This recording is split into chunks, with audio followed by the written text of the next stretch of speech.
In our previous lecture, we have discussed about the nomadic herding or pastoralism. Now, before going to commercial livestock rearing, we will just have some look on subsistence grazing.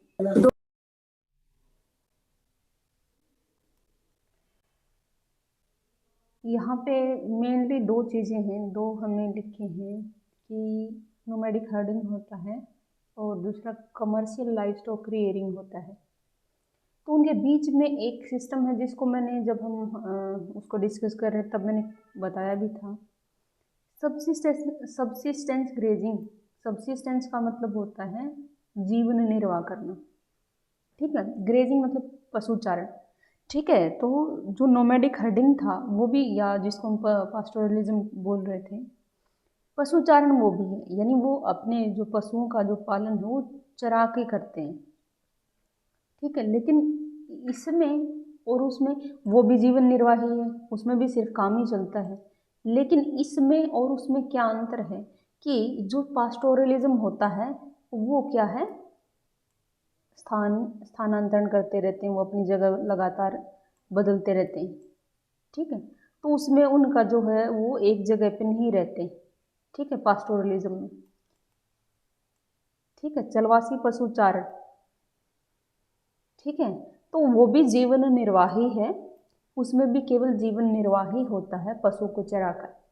लेकिन यहाँ पे क्या है, पशु को चराया जाता है और ये केवल जीवन निर्वाह के लिए किया जाता है, यानी इसमें पशुओं का पालन है, कोई व्यापारिक दृष्टि से उनको नहीं पाला जाता है। यानी व्यापार, यानी उनसे मिलने वाले उत्पादों का जो है व्यापारिक दृष्टि से जो है व्यापार करने के लिए उनको नहीं पाला जाता है, ठीक है। लेकिन ये उन जगहों में, जैसे हमने देखा नोमैडिक हर्डिंग कहाँ कहाँ पे होता है, जहाँ पे भी जो है शुष्क इलाके हैं या अर्ध शुष्क इलाके हैं, चाहे वो गर्म मरुस्थल हैं, ठीक है, या कोई ठंडे प्रदेश हैं, ठीक है।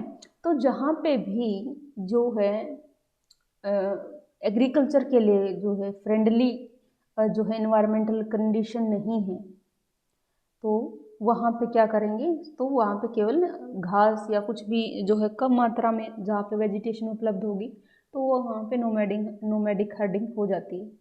लेकिन यहाँ पे क्या है, सबसिस्टेंस ग्रेजिंग, जहाँ पर एग्रीकल्चर होती है, जहाँ पे कृषि होती है, वहाँ पर भी इस तरह का जो है पशुचारण का काम होता है, ठीक है। तो यहाँ पे बन के देख लेते हैं। तो इसमें क्या सीडेंट्री लाइफस्टाइल है, सीडेंट्री होता है स्थाई, स्थानबद्ध। स्थाई का मतलब क्या होता है, एक स्थान पर ही रहकर वो क्या है ये व्यवसाय करते हैं, ठीक है। Grazing of all live stock while living at one place, ठीक है। यानी ग्रेजिंग ऑफ, यानी एक ही स्थान पर रहकर अपने जो है पशुओं को चराते हैं, ठीक है। पशु ये भी चराते हैं और पशु क्या है, चलवासी पशुचारण में भी चलाते हैं। लेकिन वहाँ पे हम बोल रहे हैं ना चलवासी पशुचारण या पास्टोरलिज्म, वहाँ पे पशुओं को चराया जाता है, लेकिन क्या है अलग अलग जगह पर घूम घूम कर उनको चराया जाता है, क्योंकि ये ऐसे स्थानों पर पशुचारण किया जाता है, उस तरह का जो चलवासी पशुचारण, जहाँ पर क्या है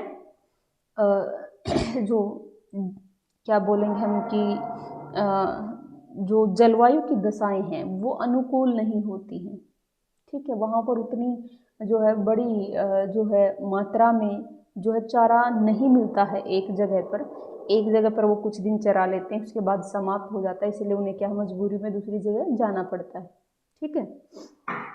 तो वो हमने ये भी देखा कि वहाँ पे चारे का उत्पादन वो कोई श्रम से नहीं कर रहे हैं, है ना, वहाँ पे चारे का उत्पादन वो खुद नहीं करते। तो प्रकृति में जो घास उगाती है जहाँ पर भी उग रही है, ठीक है, यहाँ पे उगी हुई है, यहाँ पे आ गए, दूसरी जगह पे यहाँ पे ख़त्म हो जाएगी, दूसरी जगह पे उगी हुई मिल रही है वहाँ पे चले गए, यानी वो चारे का उत्पादन कुछ भी नहीं करते हैं। तो ये तो हमने देखा है कि वो किस तरह की इकोनॉमिक एक्टिविटी है जिसमें केवल क्या है उत्पादन नहीं होता, केवल कंजम्पशन होता, केवल उपभोग किया जाता है, ठीक, उत्पादन नहीं होता है, ठीक है। तो ग्रेजिंग ऑफ लाइफ स्टॉक, तो ये इसमें क्या है पशुचारण होता है, लेकिन एक ही जगह पे रह कर किया जाता है। यानी फिर एक ही जगह पे कैसे संभव है, यानी उन पशुओं के खाने के लिए जो भी चारा है वो अगर लगातार उस स्थान पर पूरा वर्ष भर अगर मिलता रहे तभी तो ये संभव है ना कि पशुओं को चराएं और एक ही स्थान पर रहें। तो ये किस तरह की सिचुएशन में, किस तरह के जलवायु वाली दशाओं में संभव है, यानी ऐसे स्थान जहाँ पे वर्ष भर कृषि होती हो या वर्ष भर एक ही जगह पे वनस्पति इतनी मिलती हो कि वो एक ही स्थान पर अपने जो है पशुओं को चरा सकें, ये केवल तभी संभव हो सकता है। तो ये हम देखेंगे कि इस जो है सबसिस्टेंस ग्रेजिंग है, ये ऐसे क्षेत्रों में किया जाता है। ये नीचे हम पहले इस पे आते हैं। Subsistence grazing is also done in conjunction with agriculture in developing countries like India, Pakistan due to dense population. तो इस तरह की सबसिस्टेंस ग्रेजिंग कहाँ पे देखने को मिलती है? ठीक है, ऐसे क्षेत्र जहाँ पे कृषि होती तो है लेकिन क्या है, लैंड होल्डिंग बिल्कुल छोटी छोटी है, जोत का आकार, या जिसको हम बोलते हैं लैंड होल्डिंग, सिंपल भाषा में बोले तो खेत। ठीक है, तो कितने अगर किसी के पास जमीन, कृषि योग्य जो जमीन है अगर बिल्कुल कम है तो वो क्या करेंगे? मान लीजिए किसी, अगर हम अपने एरिया के हिसाब से अगर एग्जाम्पल लें, अगर मान लीजिए किसी के पास 1 एकड़ जमीन है तो वो बंदा क्या करेगा? एग्रीकल्चर तो कर रहा है वो, ठीक है, किसान तो है वो, तो यानी वो सिर्फ जो है चरवाहा नहीं है, पशु चारक नहीं है, वो एग्रीकल्चर रहा, यानी वो कृषक तो है, खेती तो करता है, लेकिन क्या है, जमीन कम है, वो 1 एकड़ जमीन है, तो उसमें कितना उत्पादन होगा? तो वर्ष भर के जो भोजन है, ठीक है, अनाज है, वही उत्पन्न हो पाएगा। तो 1 एकड़ जमीन में ऐसा तो नहीं है कि बहुत ज़्यादा होता है, तो बाकी की चलो खाद्य आवश्यकताएं उसकी पूरी होगी, जमीन थोड़ी थी उसके बावजूद चलो उसकी खुद की घर की खाद्य आवश्यकताएं, अनाज की आवश्यकताएं तो पूरी होगी, लेकिन बाकी की आवश्यकताएं जैसे कि मान लो कपड़ा है, दवाई है, शिक्षा है, बाकी की चीज़ों पे जो खर्च होता है वो कहाँ से पूरा करेगा? ठीक है, तो यानी लैंड होल्डिंग्स या जो है जो जोत का आकार अगर छोटा रहता है जिन जिन जगहों में और जनसंख्या ज़्यादा होती है, तो ऐसी स्थिति भारत, पाकिस्तान जैसे देशों में ये जो हम कहते हैं गंगा, ब्रह्मपुत्र और सिंध का जो मैदान है, इसको हम उत्तरी भारत का मैदान बोलते हैं, यहाँ पे जनसंख्या बहुत सघन है। मान लीजिए भारत की जो है एवरेज जनसंख्या आप लोगों को पता होगा, ठीक है, तो मान लीजिए एवरेज जो जनसंख्या है 582 व्यक्ति पर किलोमीटर है।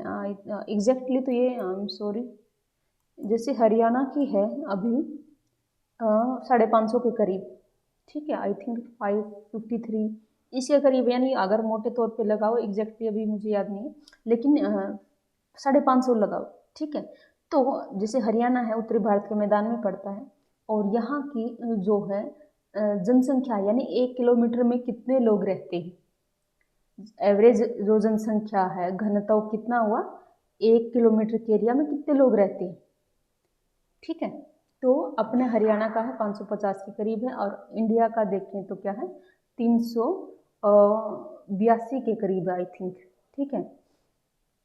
तो भी क्या है, लेकिन बहुत सारे एरिया ऐसे होते हैं जो मरुस्थलीय हों, अर्ध मरुस्थलीय हों, या जहाँ पे कृषि नहीं हो सकती, एरिया तो है लेकिन वहाँ पे अनाज का कुछ उत्पादन हो नहीं सकता, तो वो क्या है, क्या वो लोगों का भरण पोषण कर सकती है ऐसी ज़मीन? नहीं। तो यानी ऐसी जो है जगह ही जो है ज़मीन जो है भरण पोषण कर सकती है जो कृषि के योग्य हो।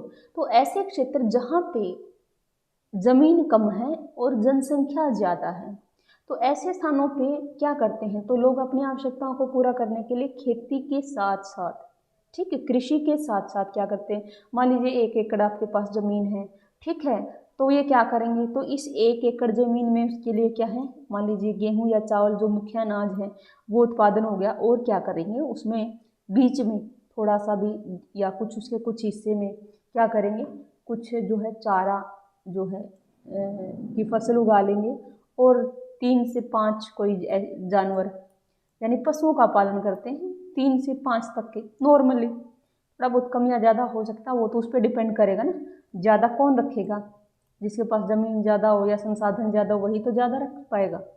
ठीक है, तो कहने का मतलब एवरेज तो आप लोगों को भी पता है कि जैसे अपने यहाँ पे आमतौर पे जो, अगर हम अपने हरियाणा का यहाँ पे हिसाब देखें तो इतने ही होते हैं। ठीक है, किसी किसी के में एक आध ज़्यादा हो सकता, किसी के में कम हो सकता।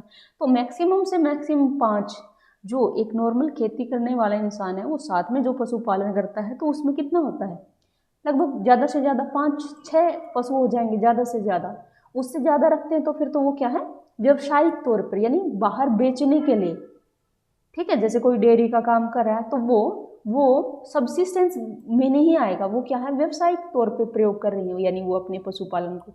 लेकिन ये क्या है, अपने घर की आवश्यकताओं को पूरा, यानी कृषि कर रहे हैं उस पर थोड़ा बहुत जो भी चारा उपलब्ध हो पाएगा उस पर पशुओं को पाल लेंगे। तो बहुत सारी जो आवश्यकताएं हैं वो, यानी कुछ आवश्यकताएं इनकी क्या है, कृषि से पूरी हो जाती हैं, और जो कुछ आवश्यकताएं हैं वो पशुपालन से पूरी हो जाती। ठीक है, यहाँ पे कुछ इनकम ना मिलती, यहाँ पे कम हो रही है तो यहाँ से भी वो कुछ इनकम ले सकते हैं या अपने घर की खुद की आवश्यकताओं को पूरा कर सकते हैं। ठीक है, तो ये खासकर इंडिया पाकिस्तान, इंडिया की भी जनसंख्या घनत्व बहुत ज़्यादा है, पाकिस्तान भी हमारा पड़ोसी देश है, लगभग सारा का बांग्लादेश की भी ये स्थिति है, जो दक्षिण एशिया जिसको हम बोलते हैं। ठीक है, दक्षिण एशिया जिसमें भारत और उसके जो पड़ोसी देश हैं वो सभी क्या हैं, बहुत काफ़ी ज़्यादा जनसंख्या वाले देश हैं। ठीक है, खासकर भारत, पाकिस्तान और बांग्लादेश। ठीक है, श्रीलंका ठीक ठीक है, इतना कोई ज़्यादा भी नहीं है, और ये अपना क्या बोलते हैं नेपाल वगैरह, इनका भी कोई ऐसी ज़्यादा जनसंख्या घन तो नहीं। तो दक्षिण एशिया के खासकर पाकिस्तान, इंडिया और बांग्लादेश, वहाँ पे इस तरह की जो है पशुपालन हम या पशुचारण जिसको हम कह सकते हैं कि सबसिस्टेंस ग्रेजिंग देखने को आपको मिलेगा। ठीक है, तो ये क्या होता है, life stock rearing only for सब, यहाँ पे पशुचारण किया जाता है या पशुपालन किया जाता है, तो यहाँ पे इनका उद्देश्य क्या है। ठीक है, तो इनके जो पशुओं के जो उत्पाद हैं उनको बेचना उनका उद्देश्य नहीं, उनका व्यापार करना उद्देश्य नहीं, यहाँ पे उनका मुख्य उद्देश्य होता है खुद की घर की आवश्यकताओं का पूरा करना, उन्हें बाहर से ना खरीदना पड़े। ठीक है, कम से कम। तो ये है life stock rearing only for subsistence living, यानी क्या है, अपने केवल जीवन निर्वाह के लिए पशुपालन किया जाता है, तो व्यवसायिक या व्यापारिक स्तर पर जो है पशुपालन नहीं किया जाता है। ठीक है, number of livestock is limited to only 4-5 animals. ठीक है, और किन क्षेत्रों में देखने को मिलता है, ऐसी जगह जहाँ पर जो है या तो चारे की फसलें उगाई जाती हैं या हर वक्त जो है पूरा साल भर घास उपलब्ध हो सकती है, और लेकिन जनसंख्या घनत्व ज़्यादा है, तो ऐसी यानी जहाँ पे लोग स्थायी निवास करते हैं। ठीक है, सीडेंट्री लाइफ जीवन जीते हैं, स्थायी जीवन जीते हैं, मुख्य समाज का हिस्सा हैं, लेकिन क्या है, और वहाँ पे पूरा वर्ष भर चारे की फसल या घास उपलब्ध रहती है, तो वो एक ही स्थान पर रहकर कृषि के साथ साथ इस तरह की जो है जो पशुचारण का काम करते हैं। ठीक है, ये हो गया हमारा सबसिस्टेंस ग्रेजिंग। अब हम आते हैं कमर्शियल लाइफ स्टॉक रियरिंग पे। ठीक है, commercial life stock rearing, commercial होता है व्यापार के लिए, वाणिज्य के लिए। ठीक है, या हम नॉर्मल सेंस में कहें कि पैसा कमाने के लिए। ठीक है, और लाइफ स्टॉक मैंने बताया था कोई भी जीवों का समूह। ठीक है, जीवों का समूह यहाँ पे किसके लिए प्रयोग कर रहे हैं, ऐसे जीव जो जिसको हम पाल सकते हैं, है ना, तो जो अहिंसक है। ठीक है, अब जैसे ज़्यादातर कौन कौन से जीव इस तरह की हैं, गाय है, बैल है, भेड़ है, बकरी है, घोड़े भी हो सकते हैं, तो बहुत सारे अलग अलग हिस्सों में, या सूअर हो सकती है, अलग अलग हिस्सों में अलग अलग तरह के पशु हो सकते हैं। ठीक है, तो ये है हमारी लाइफ स्टॉक रियरिंग या ग्रेजिंग। ठीक है, तो ये हम देखेंगे कि कमर्शियल लाइफ स्टॉक रियरिंग या ग्रेजिंग क्या होती है। ठीक है, और किन किन इलाकों में ये हमें देखने को मिलती है। ठीक है, तो जो ये पशु पालन जिसको हम कहेंगे, किस चीज़ के लिए? व्यावसायिक या व्यापारिक स्तर पर, यानी पशुओं को पालना किसके लिए? यानी पशुपालन को ही मुख्य व्यवसाय बनाना और उनसे जो उत्पाद मिलते हैं उन उत्पादों को बाजार में बेचना, बेचकर पैसे या आजीविका कमाना। ठीक है, तो यहाँ पे पशुपालन खुद की आवश्यकताओं को पूरा करने के लिए नहीं किया जाता, बल्कि बाजार में या दूसरे लोगों की जो आवश्यकताएं हैं उनकी जो डिमांड है उसको पूरा करने के लिए पशुओं का पालन यहाँ पे करते हैं। ठीक है, तो यानी बाजार की जो डिमांड है उसको पूरा करने के लिए पशुपालन किया जाता है। ठीक है, और उसके बदले में अपनी आजीविका कमाई जाती है। तो इस तरह की जो पशुपालन है आज से लगभग 200 साल पहले, या हम कह सकते हैं कि 2 शताब्दी पहले इस तरह का जो है commercial life stock rearing start हुई। ठीक है, टू मीट कमर्शियल डिमांड, व्यावसायिक डिमांड। ठीक है, जो है मीट की किस किस चीज़ की डिमांड बढ़ गई? 200 साल पहले मांस, ऊन और चमड़े की जो मांग है, कि व्यावसायिक मांग है वो बढ़ गई। और जब किसी चीज़ की डिमांड होती, कोई भी व्यक्ति जब रोजगार खोजता है कि क्या रोजगार करें, तो जिस चीज़ की डिमांड होती है, जो काम जो है आपको पैसे ला सकता, उसी में तो आप उसी काम को तो करोगे। मान लीजिए क्या है, जो है बाजार में जैसे कपड़ा एक ऐसी चीज़ है जो हर कोई लेगा, तो अगर उसके व्यापार में आप उतरते हो तो ठीक है। ठीक है, तो यानी आप किस चीज़ का व्यापार करोगे? जिस चीज़ की डिमांड होगी उसी का तो व्यापार करोगे। जिस चीज़ की डिमांड ही नहीं है तो उसका क्या व्यापार होगा? ठीक है, तो ये डिमांड बन गई 200 साल पहले, व्यावसायिक, यानी ऐसी चीज़ जिसको लोग खरीदना या खरीदना चाहते हैं। ठीक है, तो जो खरीदने वाले हैं तो उसको बेचने वाले भी कोई ना कोई आ जाएंगे। ठीक है, और ये क्यों हुआ? यहाँ पे 200 साल पहले, लगभग 200 लगा लो, 300 लगा लो। ठीक है, तो जब